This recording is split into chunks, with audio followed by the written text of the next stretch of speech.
우리가 투자 방식으로는 네 가지로 한번 분류를 해서 살펴보도록 하겠습니다. 자, 현금 보유 방식, 정기 저축 방식, 그 다음에 주식 채권 투자 방식, 부동산 투자 방식, 이 네 가지 측면에서 살펴보도록 하고, 판단 지표로는 안정성 측면, 정기 수입 측면, 시세 차익 발생 측면, 그 다음에 인플레 방어 기능, 인플레 해지 기능 측면, 이런 측면에 네 가지로 구분을 해서 비교를 해보고 분석을 해보도록 하겠습니다.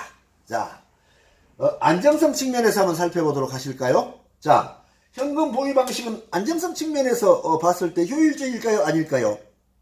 현금을 자기 집에 금고 속에 넣어둔다면 굉장히 안정적이죠. 그런 측면에서는 효율적이라고 볼 수 있겠습니다. 정기 저축 측면, 은행에다 현금을 맡겨놓고 이자를 달달이 받는 방식, 이거 역시 대형 은행에서 보관을 해주기 있기 때문에 상당히 안정성 측면에서는 효율성이 있다고 봐야 되겠죠. 자, 그 다음에 주식이나 채권 투자 방식, 이거 안정성 측면에서 어떨까요? 주식이나 채권, 주식은 자산 종류 중에서 굉장히 안정성이 떨어지는 자산 종류로 알려져 있죠. 안정성이 가장 안정적인 자산으로는 부동산이 가장 안정적인 자산으로 알려져 있고요. 그렇다면 현재 주식이나 채권 투자 방식은 안정성 측면에서 살펴본다면 효율적이지 못하다, 이렇게 판단해 볼 수 있겠습니다. 그리고 부동산에 투자했을 때 안정적이냐 하는 측면 한번 보실까요? 부동산은 실물 자산의 대표적인 자산입니다. 대표적인 실물 자산입니다. 그래서 없어지지 않는 자산입니다. 그렇다면 안정적인 측면에서는 역시 부동산 가장 효율적인 투자 방식이다, 이렇게 우리가 이야기할 수 있겠습니다. 그 다음에 정기 수입 측면에서 살펴보도록 하겠습니다.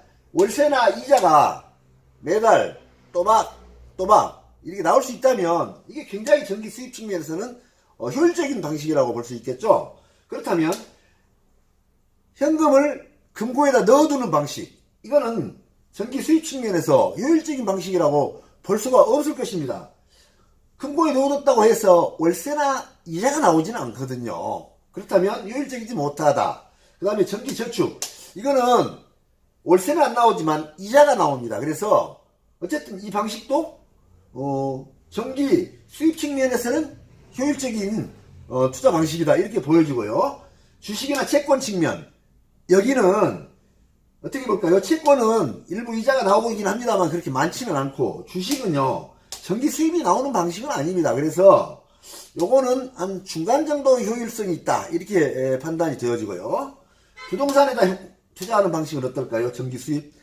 부동산이요, 수익형 부동산, 대표적인 수익형 부동산으로는 상가점포가 있고 오피스텔이 있는데, 이런 경우는 대부분 월세로 나가게 되죠.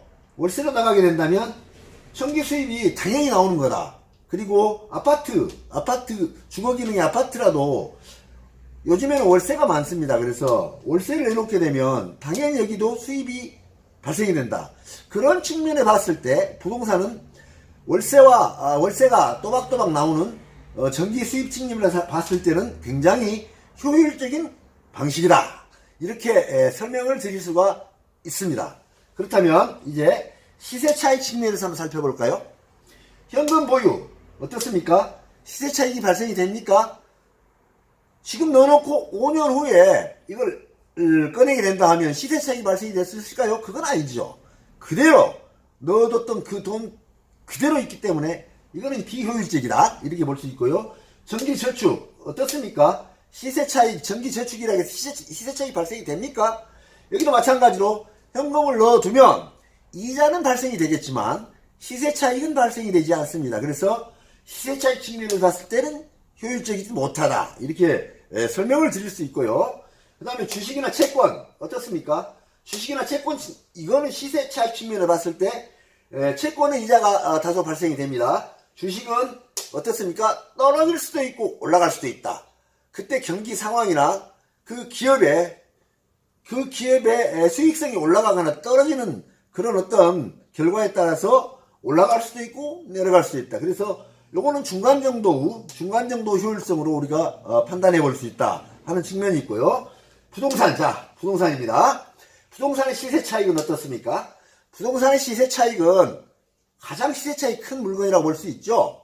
특히 해당 부동산이 개발 예정 지역이거나 현재 개발이 진행이 되고 있거나 했을 때는 굉장히 큰 시세 차익을 기대할 수 있는 거죠. 그래서 이쪽의 측면에서 시세 차익 측면에서 부동산은 굉장히 효율적인 투자 방식이다.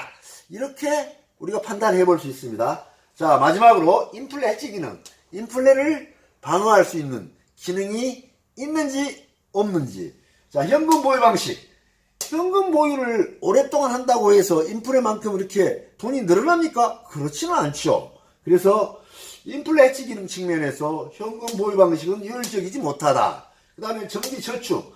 저축 역시 마찬가지입니다. 현금을 통장에 많이 집어넣었다고 해서 시간이 지난 5년 뒤에 찾아보니 현금이 더 늘어나 있더라. 이건 아니죠. 물론 이자 발생은 되겠지만 현금 자체가 인플레 상승률과 따라서 올라가지는 않지요. 그래서 그런 측면에서 봤을 때 정기 저축도 인플레 해지 기능 측면에서 봤을 때는 비효율적이다. 이렇게 우리가 말씀드릴 수 있고요. 주식이나 채권 어떻습니까? 주식이나 채권이 마찬가지로 이게 인플레가 올라가는 만큼 따라서 올라갑니까? 그건 아니죠. 채권은 일부 이자가 발생되기는 하겠죠. 주식은 어떻습니까? 주식은 언제든지 변동성이 강한 상품이기 때문에 오를 수도 있고 내릴 수도 있고 인플레 상승률과는 아무 상관이 없다. 이렇게 보여줄 수 있습니다. 그래서 주식이나 채권도 인플레 해지 기능 측면에서 봤다면 그거는 그렇게 효율적인 투자 방식은 아니다. 이렇게 말씀드릴 수 있습니다. 그리고 부동산, 자, 부동산 한번 보시죠. 부동산은 대표적인 인플레 해지 상품입니다. 대표적인 인플레 해지 상품이고요. 인플레 해지 기능을 가장 강력하게 가지고 있는 상품입니다. 자, 토지를 우리가 구입을 했다고 가정을 해본다면 토지는 어떻습니까? 토지는 공급이 한정이 되어 있지 않습니까? 토지의 가장 큰 특징이 뭡니까? 부증성, 늘어나지 않는다는 거죠. 그래서 공급은 한정이 되어 있는데 우리 개발은 계속되고 있지 않습니까? 그래서 토지 개발을 필요로 한 토지의 수요는 계속 늘어나고 있는데 공급은 한정이 되어 있다. 그렇다면 역시 이것도 가격 상승 여력이 항상 남아있다. 이렇게 볼 수 있고요. 또 건물 측면에서 봤을 때도요. 건물을 건축을 할 때 어떻습니까? 건축 자재가 들어갈 것이고 그 다음에 인건비가 들어갑니다. 인건비가. 그런 측면들 본다면 건축 자재 역시 인플레 상승률만큼 상승이 될 것이고 인건비 역시 그만큼 상승이 되는데 거기에 따라 들어가는 비용이 똑같이 상승이 되기 때문에 건축물 역시 인플레 상승률만큼 상승 여력이 있다 하는 것입니다. 그래서 부동산은 가장 인플레 해지 기능이 강한 상품이다. 이렇게 판단해 볼 수 있는 것입니다. 그렇다면 이 네 가지 투자 방식 중에서 네 가지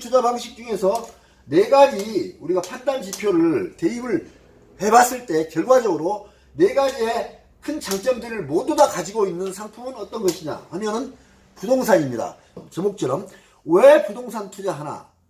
자산 증식 방법이